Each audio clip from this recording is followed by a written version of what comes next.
Ya kami kecilnya SMP pun, walaupun kami dari Subuh Salam, SMP kami itu di Singkil. Singkil ya. 93, 99 kami camat. Iya, iya. 99, 2007 kami Kadis Perhubungan Singkil, Pak. Iya, iya, iya.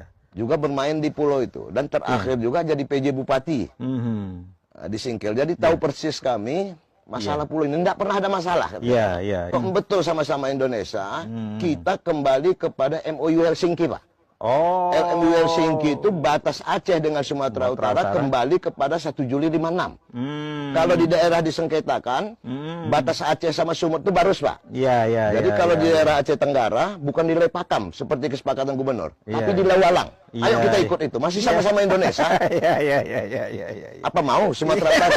Apa mau pihak Mendagri? Iya. Yang sampai hari ini kami tidak habis pikir, kok pihak Kemendagri ini diam?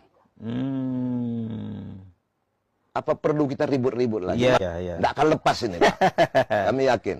Doa Singkil itu cukup kuat, Pak. Ya. Singkil itu kota Betuah, Pak. Tempat lahirnya ulama besar. Iya. Syekh Abdul Rauf. Tolonglah teman-teman kami yang berada di birokrasi, buka mata sikit, Pak. Iya, iya, Saya iya. juga bekas birokrasi, Pak. Iya, benar. Jangan karena ada kebijakan kita menimbulkan masalah yang lebih besar di tengah-tengah masyarakat. Nah, insya Allah kami yakin pulau ini akan kembali ke pangkuan provinsi daerah istimewa Aceh, Pak.